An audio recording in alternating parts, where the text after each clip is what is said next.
लद चले दिलदार दिलां दे ते दिसो चौक मुहारा उजड़ी बस्ती नजर नया बेत कांड दिती जद यारा।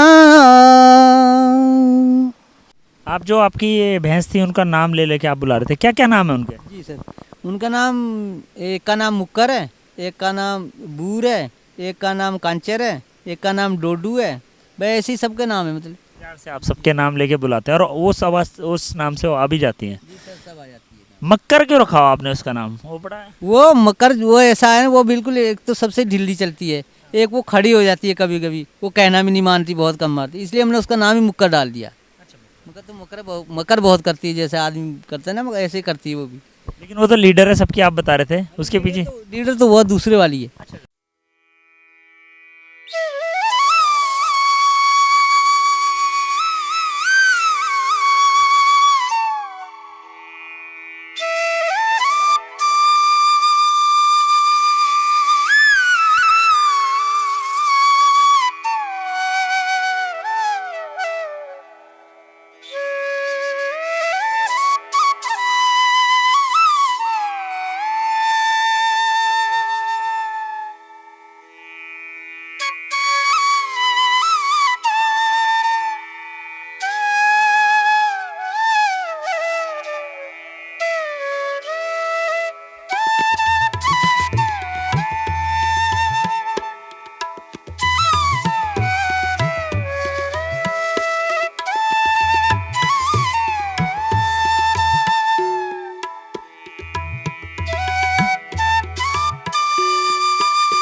नमस्कार, डुगडुगी आपका अभिवादन करता है।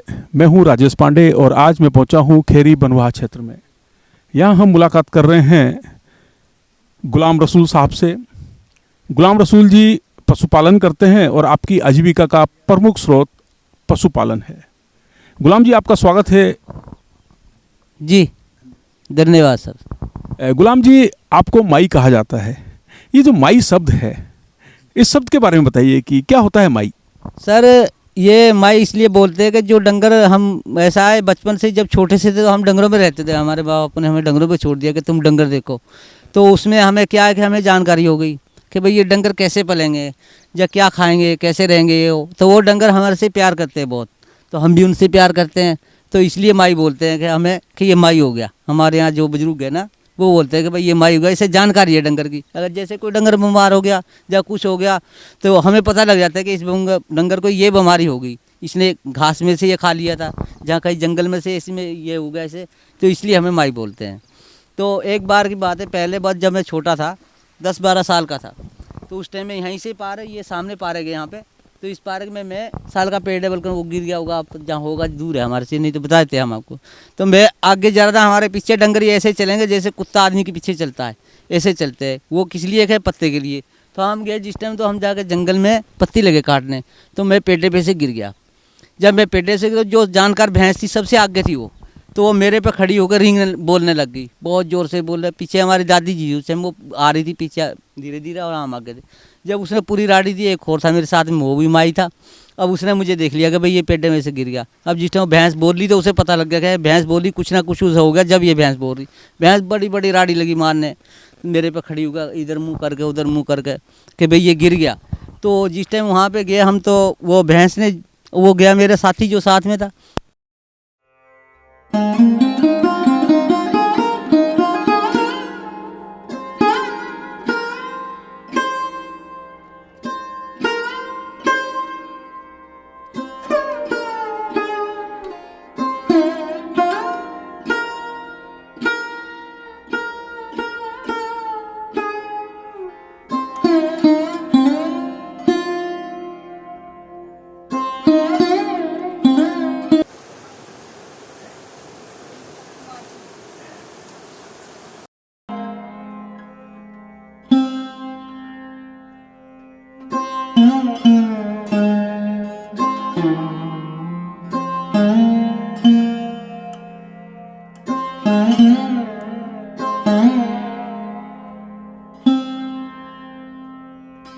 इस समय हम लोग खेरी बनवा क्षेत्र में हैं और हमारे साथ हैं गुलाम रसूल जी और बशीर अहमद जी। आप माई हैं। माई एक ऐसा शब्द है जो माँ से जुड़ा हुआ है। आपको पशुओं की माँ के रूप में अगर कहा जाए तो कोई अतिशयोक्ति नहीं होगी, क्योंकि आप अपने पशुओं का बहुत ख्याल रखते हैं। आप पशुओं के लिए किसी भी भयानक से भयानक जानवर से भी भिड़ जाते हैं। ऐसा हुआ है कभी? जी हाँ, हुआ था एक बार। ऐसा था, हम रात को जंगल में थे, अंदर पत्ती काट रखी थी मैंने, रात को जंगल में रहते थे। पहले लगा, अब तो खैर ये स्वालक बन गई, पहले पार्क थी, तो इसमें हम अंदर डंगर चुगाते थे। उस टाइम पर पार्क नहीं थी। तो एक बार क्या हुआ, रात को हम डंगर में चुगा के, रात को पत्ती पुत्ती काट के, हमारे पास डंगर बैठ के हम भी सो गए रात को। तो एक दिन रात को वो आया गुलदार। तो जब गुलदार आए तो उसने अटैच करने लगा डंगरों पे। जिस टाइम अटैच करा तो हमें पता लग गया, डंगर हमारे पास आ गए, सारे कह रहे हमें ऐसे ऐसे हो रहा। तो हम जब गए तो जाके हमने आग की उस टाइम जला रखी थी, ठंड की मौसम थी, तो हमने उसे आग उग मारी मूरी, इधर उधर हल्ला हुल्ला करा, तो फिर वो छोड़ के भाग गया। अच्छा, तो आप अपने जानवर के लिए किसी खतरनाक जानवर से भी भिड़ जाते हैं? ऐसे भी जाते हैं, अगर कितना भी खतरनाक हो, लेकिन हम भिड़ जाते हैं, हम पीछे नहीं हटते। बहुत सही। और आप बता रहे हैं कि हम अपने पशुओं के लिए, अपने पशुओं के सुरक्षा कवच बनकर चलते हैं और पशु हमारा ख्याल रखते हैं, हम पशुओं का ख्याल रखते हैं। हमारे साथ हैं बशीर भाई। बशीर भाई, ये बताइएगा कि आप जो है सुबह से लेकर शाम तक का आपकी क्या दिनचर्या होती है? बहुत अच्छा लगता है। पूरे शाम सुबह 7-6 बजे निकलते हैं डंगर लेके हम, पूरे दिन जंगल में रहना, तो 7 बजे घर जाना हमें। पूरा बहुत अच्छा लगता है, ठंडी हवा, जंगल में, नदी में नहाते हैं, बहुत सारे खेल कूद के जाओ। बहुत सही। बशीर भाई कह रहे हैं कि हम सुबह 7 बजे से लेकर और शाम के 7 बजे तक जंगल में अपने पशुओं के साथ रहते हैं और हमें बहुत अच्छा लगता है। गुलाम रसूल जी, एक चीज़ बताइएगा कि जैसे बरसात होती है, बहुत ज़्यादा ठंड होती है, गर्मियाँ होती हैं, उस समय क्या इंतज़ाम करते हैं?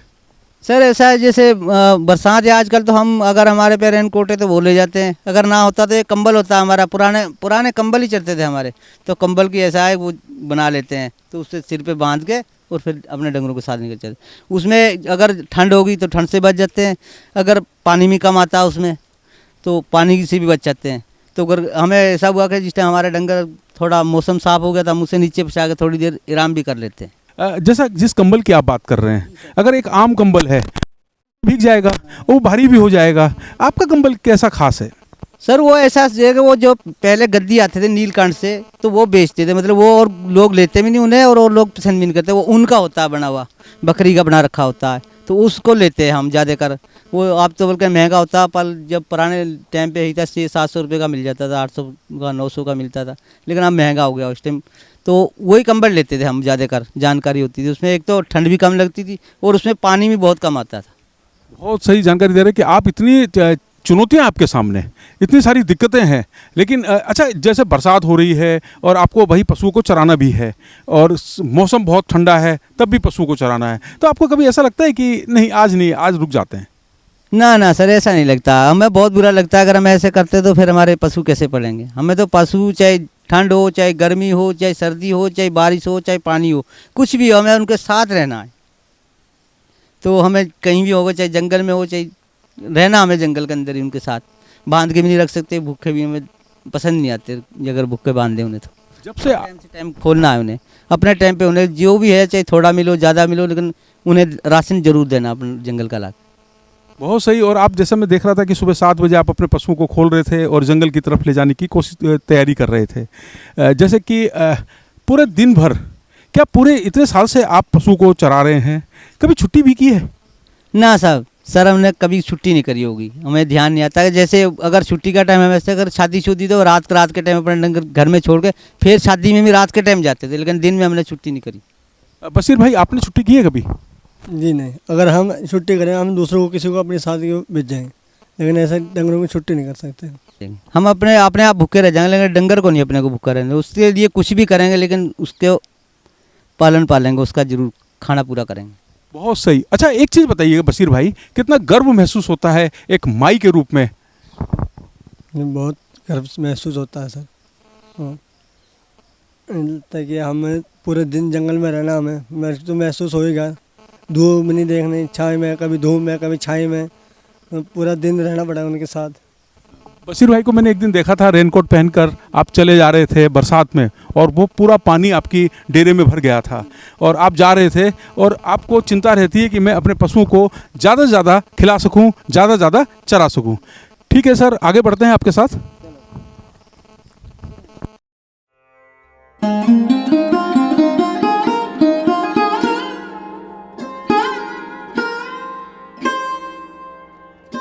और हमारे साथ हैं गुलाम रसूल जी, बशीर भाई, और हमारे साथ हैं हनीफ भाई। आप माई हैं सर, एक जानकारी दीजिएगा कि आप तो बड़ी संख्या में पशुओं को लेके जाते हैं, कुछ छोटे जानवर होते हैं, कुछ बड़े जानवर होते हैं, कैसे पहचान करते हैं इनकी? सर इनके हमें पहचान होती है, इनकी सबका नाम भी होता है, और जैसे रंग से हमें पता कि ये हमारे पशु है। तो जैसे दूसरे का पशु, उसका भी हमें पता कि ये इसका पशु है, मेरा नहीं है।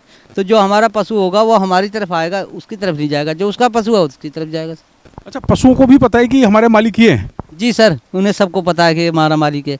अब अगर यहाँ से हम छोड़ेंगे तो अब उन्हें पता है हमें अपने घर पे जाना है, दूसरे के घर पे नहीं जाना है, तो उन्हें सारी जानकारी है। अच्छा, मैंने ये भी देखा है कि कई बार जैसे आप नहीं गए पशुओं के साथ जंगल में, तो पशु खुद ही आ जाता है, ऐसा होता है? जी हाँ, हो जाता है ऐसा। कभी कदार पशु सोचता है कि भाई अब उन्होंने तो हमें आदत डाली हुई है, उन्हें आदत ऐसी है कि वो दिन भर अगर चूक गए तो ऐसा पशु कोई हमें ना मिला, जहाँ हमने नहीं जाना हुआ, जहाँ कोई बुखार हो गया, कभी ऐसी होगी तो हमें नहीं, तबीयत खराब होगी, तो वो अपने आप भी आ जाते हैं लौट के अपने टाइम पे।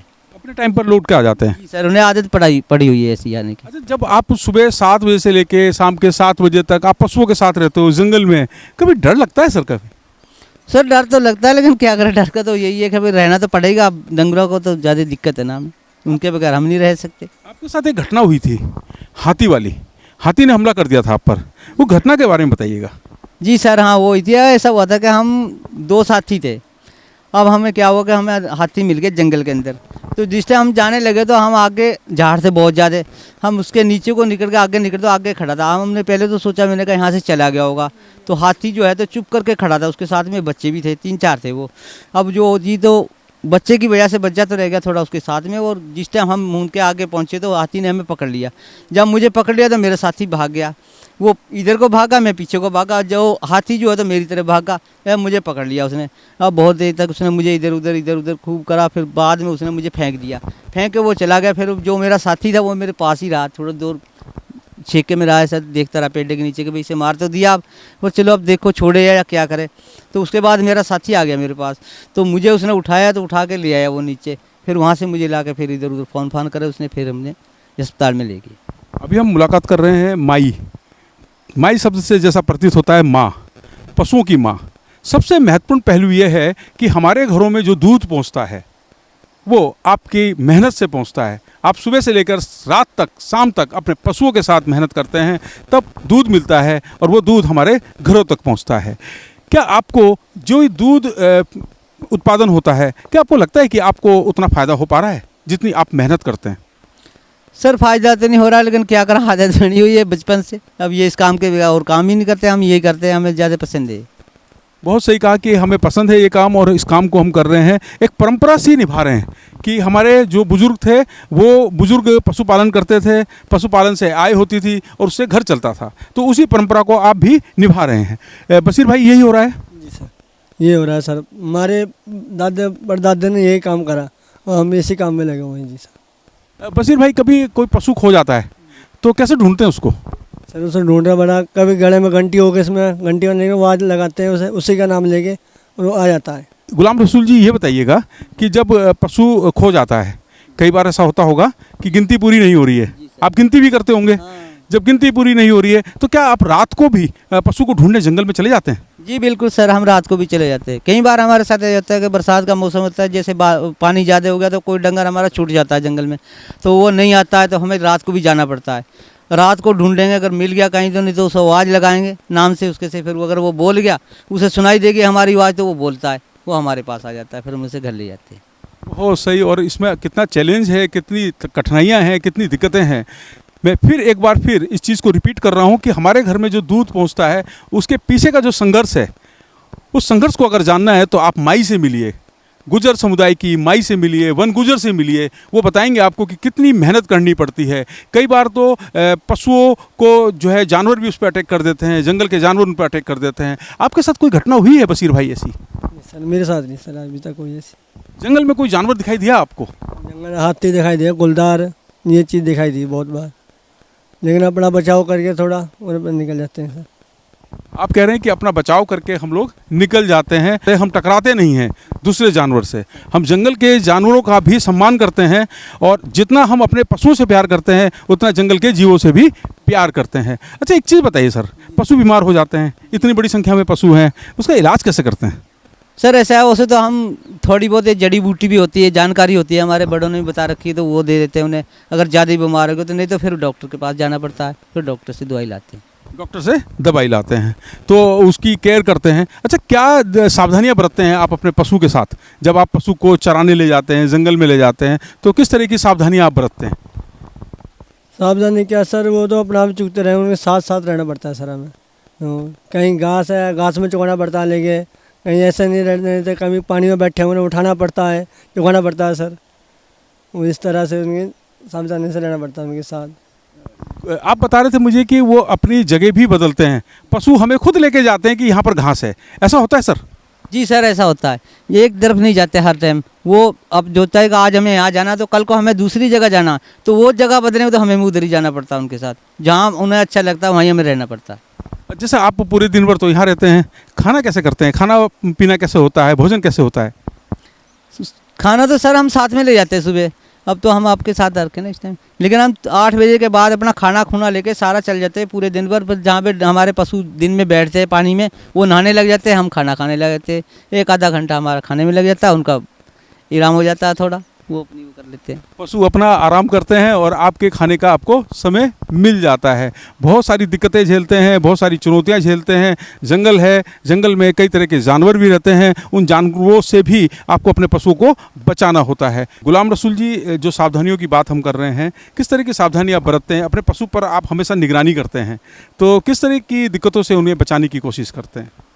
सर हमारे सामने एक तो ये रेल वाला मामला है, ये हमारे घर के सामने, ये बिल्कुल, ये तो इसकी बहुत बचाव करनी पड़ती है दिन रात इसलिए। अब बल्कि पहले तो गाड़ी कम थी, लेकिन अब बहुत ज़्यादा लगी चलने, तो इसका ज़्यादा खतरा रहता है। दूसरे हमारे सामने पारेगे, ये पारेगे अगर वहाँ चली जाए तो पारक वाले नहीं छोड़ते, उसकी भी बहुत ज़्यादा हमें देखभाल करनी पड़ती है, पारक में ना हमारा डंगर चला जाए तो। बहुत सही। और अच्छा, आपको इस पूरे जंगल का चप्पा चप्पा पता है? जी सर, सारा का पता हमें, चप्पा चप्पा का पता है, जहाँ तक हम घूमे हुए पूरे अपने इलाके में पूरे का पता है। अच्छा, अगर मैं आय पे बात करूं, कुछ पैसों पे बात करूं कि किस तरह से कमाई हो जाती है, तो कितना कमा पाते होंगे पूरे महीने भर में, अगर एक अंदाजन हम लगाएं?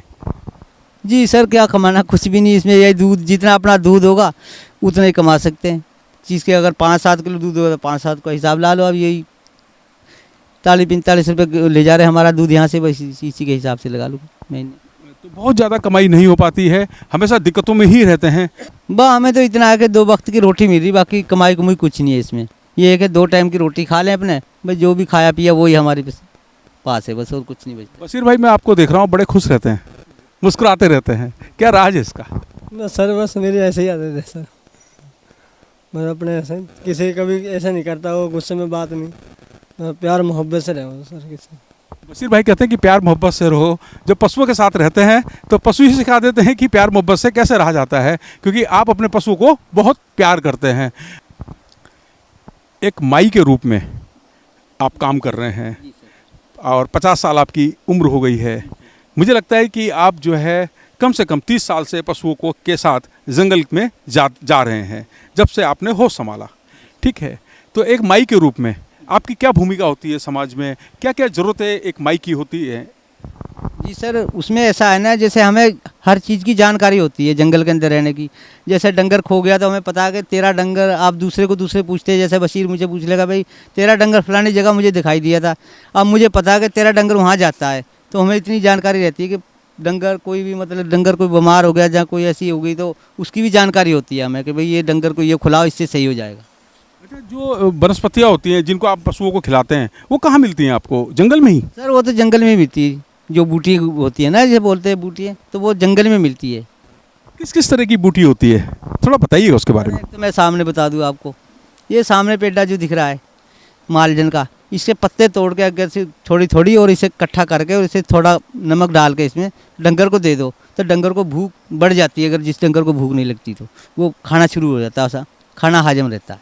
आपको कैसे पता चलता है कि ये इस जानवर को जो है भूख नहीं लग रही है? पता लग जाता है हमें, ऐसा है वो खाना छोड़ देता है, वो खड़ा हो जाता है, वो नमून सा होकर खड़ा हो जाता है। जैसे आदमी को बुखार हो जाता है तो आदमी खाना पीना छोड़ देता है, ऐसे ही डंगर भी करता है, वो खाना पीना छोड़ देता है। हमें पता लग गया कि इसे कुछ ना कुछ है, कोई ना कोई बीमारी, तो उस पर हम देते हैं। फिर कोई और आयुर्वेदिक उपचार, जैसे आपकी रसोई में बहुत सारी चीज़ें ऐसी होती हैं जो पशु के उपचार में काम आती हैं, उनके बारे में थोड़ा सा बताइए। वो भी होता है हमारे यहाँ। ये जो प्याज होता है ना, ये भी डंगर को बहुत अच्छा लगता है। जैसे भूख नहीं लगती, जैसे बीमार हो गया तो प्याज को देते हैं, हल्दी बोलते हैं जिसे, हल्दी को भी देते हैं थोड़ा, फिर एक आधी मिर्च डाल में, अजवाइन वगैरह, ऐसी ऐसी चीज़ें भी हम डंगरों को देते हैं। बहुत सही आपने जानकारी दी है कि हम पशुओं को जो हमारी रसोई में जो आइटम होते हैं उनको भी हम पशुओं को खिलाते हैं अगर कोई पशु बीमार पड़ जाता है। एक मिनट सर, कितने किलोमीटर पैदल चलते हैं आप अपने पशुओं के साथ जंगल में? ज़्यादा दिन तो 20-25 किलोमीटर हम चल जाते हैं दिन भर। उसे कहीं बैठ भी जाते हैं, कहीं खड़े भी हो जाते हैं, कहीं इधर उधर में 20-25 किलोमीटर का अंदाज है हमें कि दिन भर इतना चल जाते हैं। अच्छा, आप मुझे एक बात और बता रहे थे कि जंगल में अगर भूख लग जाए, खाना नहीं पहुँचा है, तो क्या करते हैं आप? सर ऐसा है, आजकल तो ऐसा है कुछ भी नहीं है, लेकिन जो 2 मौसम होती है ना, खरसा की और गर्मी की, उसमें हमें थोड़ा खाने को मिल जाता है जंगल के अंदर। एक तो जामुन होती है जिसे जामुन बोलते हैं, उसके भी खा लेते हैं। एक और होती है कांटे वाली खेड़ी बोलते हैं उसे, हम उसे भी खा लेते हैं हम जंगल में भूख लगती है तो। उसको खाते हैं लेकिन हाँ, एक बेर होता है, वो मतलब ठंड की मौसम पे, ज़्यादा ठंड भी नहीं होती, थोड़ी गर्मी होती है, उसकी मौसम पे आता है, उसे भी खा लेते हैं हम भूख। मैंने सुना बशीर भाई कि अगर भूख लग रही है तो पशु का दूध निकाला और उसको वहीं पी गए। जी नहीं, ऐसे तो दूध नहीं देता हमारे में, अपने घर पे दूध देते हैं सर। लेकिन अगर भूख लग जाती है, पहली बात तो खाना लेगा हमें, हम अगर ना लाए तो फिर अपने टाइम में जब डंगर लेकर घर जाएंगे घर ही खाएंगे सर, खाना लेंगे। पूरे दिन भूखे रहते हैं फिर? जी सर, पूरे दिन भूखे रहना पड़ता है। क्या करें, वो तो हमारी मजबूरी। अगर डंगर छोड़ कर जाएंगे, रेल का खतरा है, रोज 100 बात है, कहीं चल जाए जानवर आ जाए, इसकी वजह से हमें साथ ही रहना पड़ता है सर। ये बहुत महत्वपूर्ण बात बता रहे हैं कि अगर घर से कोई खाना लेकर नहीं आ पाया तो आप लोग भूखे रह जाते पूरे दिन भर? हाँ, पूरे दिन भर भूखा रहना पड़ता है, क्यों आजकल डंगरों के साथ ऐसा ही है कि डंगर तो आजकल दूध नहीं देगा। अगर कोई ऐसा डंगर छुटा हुआ दूध वो दो देता, तो नहीं देता है। अब मैं आपसे एक आखिरी सवाल पूछूंगा। जब आप खाली रहते हैं, पशु चर रहे हैं, आप जंगल की सैर कर रहे हैं, जंगल में बैठे हुए हैं, खाली टाइम में क्या करते हैं आप? सब खाली टाइम पे तो हम ऐसा, अगर ज़्यादा खाली हो तो अब हमें पता अगर हम सो जाएंगे तो डंगर हमारे चले जाएंगे, इसलिए हम बैठ के थोड़ा बहुत अपना गाना बजाना करने लगते थे। एक बेत सुनाएंगे, एक बेत सुनाएंगे आप मुझे? कोई नहीं सर, एक बेत सुना देंगे आप। लाद चले दिलदार दिलां देते दिसो चौक मुहारा, उजड़ी बस्ती नजर नया बेते कांड दिती जद यारा, के चढ़ गए पत इन रुखां देते ठंडी छां है जना दी, उड़ गए परदेसी पखरू ते सोनी रौन के जिना दी। बहुत सुंदर गीत आप सुना रहे हैं। आपने जो गाया है इसको हिंदी में भी समझाएंगे? हाँ सर, ऐसा है ना, जो हमने गाना गाया ना सर, ये ऐसा है कि जैसे पत्ते हैं तो खरसा आती है तो पत्ते झड़ जाते हैं, तो उड़ जाती है हवा सारी, तो इसलिए हम बोलते हैं कि पत्ते चले गए, अब कुछ नहीं रहा। अगर जैसे धूप लगती है तो पानी सूख जाता है कि सूख गए पत्ते, एन रुखा दे चढ़ गई हवा, तो अब कुछ नहीं रहा। अब नंगा हो गया मुल्क, मतलब जैसे खरसा में बिल्कुल कुछ नहीं रहता, घास पानी सब सूख जाता है। तो उस समय क्या करते हैं जब घास पानी सब सूख जाता है? तो उस समय आपके सामने तो बहुत सारी दिक्कतें आ जाती हैं, क्या करते हैं उस समय? सर उस टाइम तो बहुत ज़्यादा दिक्कत आ जाती है, लेकिन ऐसा है कोई पेड़ अगर छाए वाला हो तो उसके नीचे बैठना पड़ता है। पशुओं को तो फिर चारे की कमी होती है। हाँ, उस टाइम पे बहुत कम रहता है, उस पर ज़्यादातर डंगर पानी में बैठते हैं। फिर ऐसा अपना मूल का भुस्सा बसा ला रखा था, फिर उसे खिलाते हैं दिन भर। बहुत सही जानकारी आप दे रहे हैं कि आप पशुओं को अगर जंगल में चारे की कमी हो जाती है, गर्मियों में खासकर होता है, तो चारे की कमी होती है, तो आप अपने पशुओं के लिए चारा आपको खरीदना भी पड़ता है, भूसा आपको खरीदना पड़ता है। बहुत अच्छा लगा सर आपसे बात करके, और बहुत ज़्यादा जानकारियाँ मुझे मिली है। एक माई के रूप में पशुओं की सेवा करना, पशुओं को जंगल में घुमाना, उनको चराना बहुत गौरवान्वित करता है, और एक गर्व का काम है कि पशु के साथ आपका प्रेम इतना बना हुआ है कि लोग तारीफ करते हैं कि गुजर अपने पशु का बड़ा ख्याल रखते हैं। बहुत बहुत धन्यवाद सर, आपसे बात की, थैंक यू। इस समय हमारे साथ हैं मोहित उनियाल जी। आप सोशल एक्टिविस्ट हैं, और आपने एक निर्णय लिया कि क्यों ना एक दिन हम माई के साथ बिताएं, जंगल में माई के साथ जाएं, उनके पशुओं के साथ जाएं और उनकी चुनौतियों को देखें, उनकी बातों को समझें कि एक माई के सामने किस तरह की दिक्कतें आती हैं।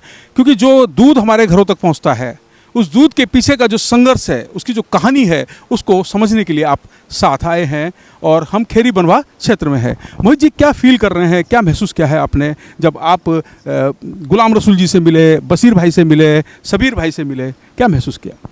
अच्छा लगा। आज सुबह हम लोग करीब 6 साढ़े 6 बजे यहाँ पहुँचे हैं, जल्दी उठे, एक तो बहुत दिनों के बाद, कि आजकल आदत बिगड़ गई है, तो क्योंकि आप हम सबको लेके आए। धन्यवाद करना चाहूँगा सबसे पहले तो आपका, कि ये एक अलग ही दुनिया से परिचय कराया आपने।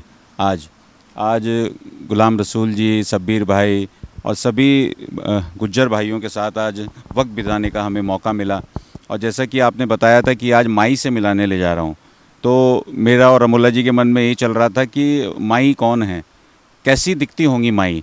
हमें लगा कि कोई बुज़ुर्ग महिला होंगी, माई होंगी, उनसे आप मिलाओगे, मगर पता चला कि जो इन गायों को, इन भैंसों को जो चराने के लिए ले जाते हैं और जो उनका ख्याल रखते हैं, गुलाम रसूल जी हैं, यही माई हैं। तो कितना प्यारा, कितना अच्छा शब्द है माई। उसमें, उसी शब्द में ममता दिखती है कि जिन डंगरों को ये लोग ले जाते हैं, उनको पालते हैं और उनका दूध निकाल कर ये बाज़ार में बेचते हैं, तो उसके पीछे कितना संघर्ष है।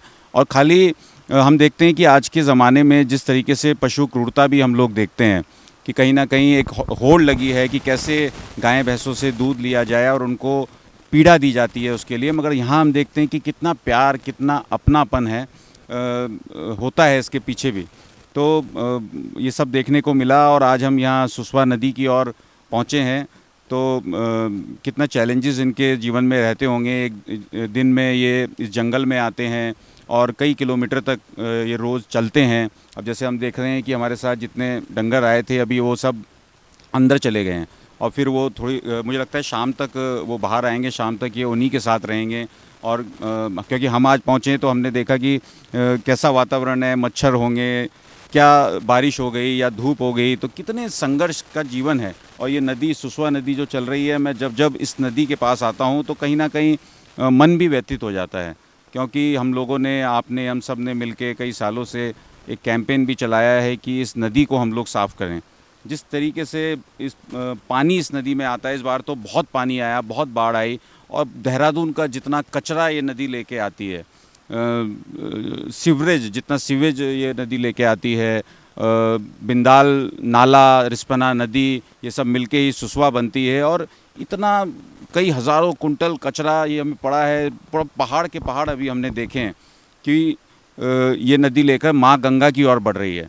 तो मुझे लगता है कि मानवता ने जितना शोषण इन नदियों का किया है, पर्यावरण का किया है, ये वही वापस हम लोगों को दे रही है। कितना कचरा इस नदी ने उठा के बाहर फेंका है, हमारे मुंह की ओर फेंका है। ये मुझे लगता है कि ये हमसे कह रही है कि देखो, तुम मुझे गंदा करते हो तो लो वापस। हमें वापस दे रही है वो कचरा। तो आज तो देखिए कितना साफ़ पानी है, इसमें बहुत ही अच्छा पानी है, मगर आमतौर पे ये काला पानी रहता है, पीने लायक नहीं है। हमारे जानवर इसमें जाते हैं या कोई नहाते हैं तो बहुत दिक्कत है। तो मुझे लगता है कि जो इनके डंगर भी होंगे वो जब जाते हैं वो नदी में, मैं देख रहा था अभी सारी भैंसें नदी में थी और वो वहाँ नहा रही थी और वो पानी पी भी रही होंगी। तो आमतौर पे कितना गंदा है पानी रहता होगा, तो वो भी बीमारियां भी होती होंगी कई, क्योंकि पहले हम लोगों का जो गांव दूधली क्षेत्र है, हम लोग इसी पानी में नहाते थे, इसको पीते थे छान के। मगर सुसवा होता था, सुसवा साग कितना फेमस था इस नदी का, आज वो देखने को नहीं मिल रहा है। तो पर्यावरण के साथ हम लोगों ने छेड़छाड़ की है। और आज हम ऐसे लोगों से, माई से मिले हैं, सब्बीर भाई से हम लोग मिले हैं, जो पर्यावरण के बीच में ही इनका जीवन बीत रहा है। ये असली जो पर्यावरण के रक्षक हैं वो ये लोग हैं। आज इनसे मिलकर बहुत अच्छा लगा। मोहित जी, मैं आपकी बात को आगे बढ़ाता हूँ और मैं गुलाम रसूल जी से जानना चाहूँगा। आप तो इस नदी को जन्म से देख रहे हैं, कितना बदलाव आया इस नदी में? पहले कैसी थी ये नदी? पहले तो साफ, बहुत, ये बिल्कुल साफ पानी था, इसमें कोई गंद कुछ नहीं आता। लेकिन अब तो कुछ सालों से ऐसा हो गया, इसमें बहुत गंद आता है और बहुत गंदा। अब तो डंगर, पहले इसमें से हम पानी पी लेते थे, नहा लेते थे दिन भर। जब हम उससे छोटे भी थे तो हम नहाते थे, इसमें दिन भर नहाते रहते थे, या नीलधारा बोलते थे यहाँ पे। वो बहुत साफ पानी था। अब तो सारा यहाँ से ख़त्म कर दिया, बहुत ज़्यादा वो हो गई गंदगी अब तो इसके अंदर। अब इसमें डंगर भी नहीं पीते, हम भी नहीं पीते। अच्छा, इसको जानवर भी नहीं पीते और आप भी नहीं पीते इसको? तो उससे जानवर को तो क्या पता, जब वो पानी में बैठता है वो पी लेता है, लेकिन हम नहीं पीते उसे। बशीर भाई, आपने देखी है क्या ये नदी बहुत साफ कभी?